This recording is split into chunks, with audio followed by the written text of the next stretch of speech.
अस्सलाम अलैकुम दोस्तों, कैसे हो? उम्मीद है कि सब खैरियत से होंगे। अल्लाह आप लोगों को ऐसे ही खुश रखे। ईद उल अज़हा यानी बकरीद यानी कुर्बानी के दिन नज़दीक से नज़दीक आते जा रहे हैं। जानवरों की मंडियाँ सज रही है। अच्छे से अच्छा जानवर ख़रीदने के लिए लोग बढ़ चढ़ कर हिस्सा ले रहे हैं।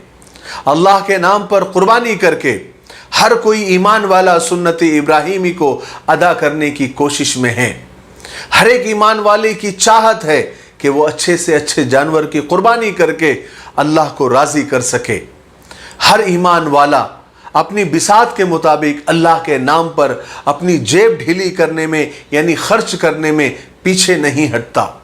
इसीलिए इन्हीं दिनों का फ़ायदा उठाने के लिए कुछ लोग लोगों को लूटने के लिए भी तैयार हो जाते हैं। किसी जानवर के बदन पर अल्लाह लिखकर, कभी मोहम्मद लिखकर, कभी करबला लिखकर 10-20 हज़ार का जानवर लाखों में बेच देते हैं।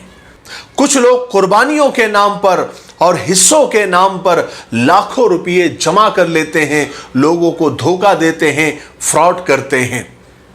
बहरहाल मार्केट जोरों पर होता है। लोगों की पैसा कमाने की हवस इतनी बढ़ चुकी है कि इतनी मुकद्दस सुन्नत को भी लोगों ने व्यापार का जरिया बना दिया है। हम वैसे तो दुनिया के मामले में बहुत होशियार, बहुत चालाक है। 4 आने के 6 आने कैसे करने हैं वो हमें पता है, लेकिन दीन के मामले में हम इतने भोले हैं कि कोई भी हमें दीन के नाम पर, अल्लाह के नाम पर, रसूल के नाम पर बेवकूफ़ बना जाता है और हमें पता तक नहीं चलता। एक मटका भी खरीदना हो ना तो उसे ऊपर नीचे और उसे ठोक बजा कर देखा जाता है। हरा धनिया भी लेना हो तो 10 सवाल किए जाते हैं। बीवी को जेवर दिलाने के लिए 100 तरीके से उस सोने को परखा जाता है। सोना खरा है या खोटा है, कितने कैरेट का है। लेकिन दीन के मामले में ये तहकीक, ये तफ्तीश बिल्कुल नहीं की जाती। आग बंद करके किसी भी ऐरे गैरे नत्थु खैरे पर भरोसा कर लिया जाता है। याद रखे, हर चमकती चीज सोना नहीं होती। कुछ लोग दिखने को तो बहुत अच्छे दिखते हैं, लेकिन वो डाकू होते हैं, सिर्फ उनके पास घोड़ा नहीं होता। इसलिए हम चूंकि बिना तहकीक के दीन का काम करते हैं, कुर्बानियां करते हैं, इसलिए बेवकूफ़ बनाने वालों की दुकानें हर साल बढ़ती जा रही है। क्योंकि जब ग्राहक ही खुद लुटने को तैयार है तो भला दुकानदार और ये डाकू लोग इस मौके को कैसे हाथ से जाने दे सकते हैं। मैं एक लतीफ़ा आपको सुनाता हूं, आपको पूरी बात समझ में आ जाएगी।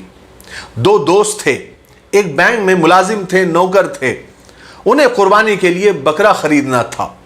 वो बैंक से ही पैंट कोट टाई पहने जानवरों की मंडी पहुंच गए। गाड़ी पार्क की, मंडी का जायजा लिया और सोचा कि कहां से शुरू किया जाए। सड़क के दोनों अतराफ में तकरीबन 1 किलोमीटर तक जानवर ही जानवर थे। जहां उन्होंने गाड़ी लगाई वहीं से उन्होंने जानवरों का रेट पूछना शुरू कर दिया। अब जो भी बकरा उन्हें अच्छा लगता उसकी कीमत, उसके दाम 50,000 के पार ही थे। वो चाय पीने के लिए बैठे।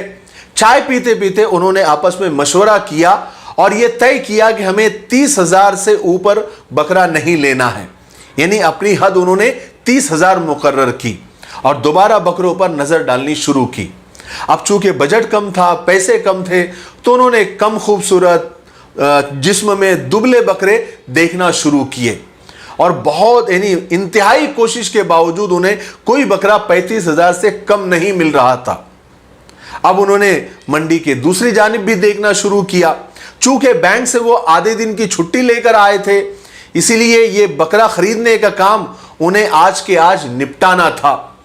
अब भूख लग गई, थकान हो गई, तो वो एक जगह पर मकई के भुट्टे खाने उन्होंने शुरू कर दिए।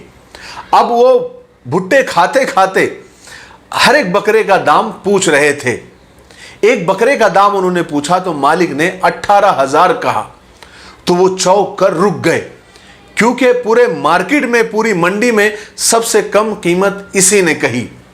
उन्होंने बकरे का मुआयना किया, चेक किया, बकरा बिल्कुल ठीक था और दाम भी बिल्कुल मुनासिब थे। फिर भी उन्होंने भाव टाव करने के लिए कहा कि कुछ कम हो सकता है, तो बकरे के मालिक ने कहा कि बिल्कुल नहीं। कुछ इधर उधर की उन्होंने बातें करने के बाद वो बकरा खरीदने पर राजी हो गए।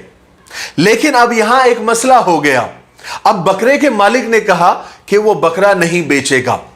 तो ये नौजवानों ने पूछा कि भाई क्यों नहीं बेचोगे?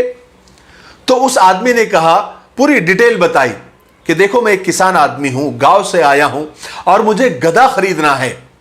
बस उसी गधे के लिए ये बकरा मैं बेच रहा हूं और यहां मंडी में एक ही शख्स है जो गधा बेच रहा है, लेकिन वो बकरे के बदले में यानी अदला बदली में गधा नहीं दे रहा है। अगर तुम मुझे वो गधा खरीद के दे दो तो ये बकरा तुम मुझसे ले लो। अब ये नौजवानों ने कुछ सोचा और पूछा कि गधे वाले का ठिकाना कहाँ है? तो उसने ठिकाना बताया।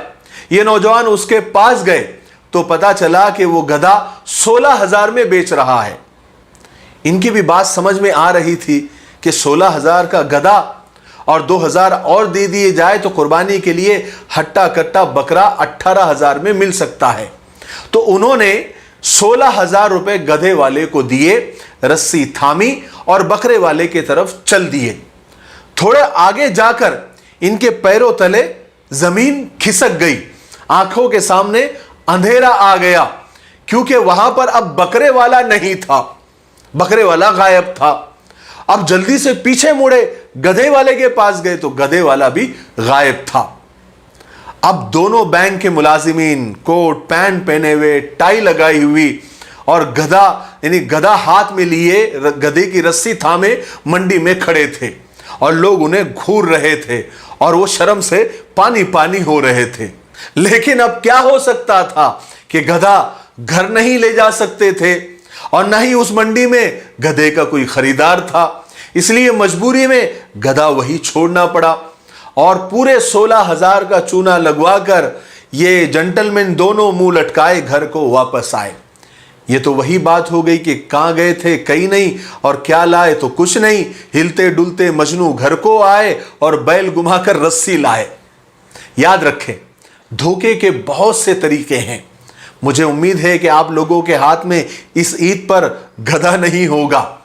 अल्लाह तबारक व तआला कुरान पाक में साफ इरशाद फरमाते हैं कि हमारे पास ना गोश्त पहुंचता है, ना खून पहुंचता है, हम तक तो सिर्फ कुर्बानी करने वाले की साफ नीयत पहुंचती है।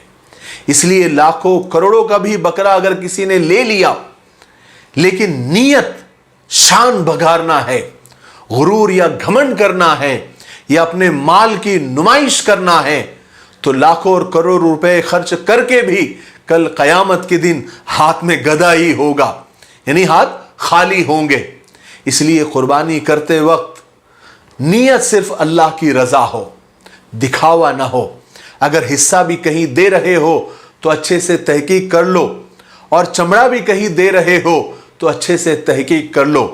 मैं किसी को किसी से बदगुमान नहीं करना चाहता, लेकिन जैसे दुनिया के मामले में हर चीज में तहकीक करते हो तो दीन के मामले में भी तहकीक करो, क्योंकि कल क़यामत के दिन हर चीज का सवाल किया जाएगा।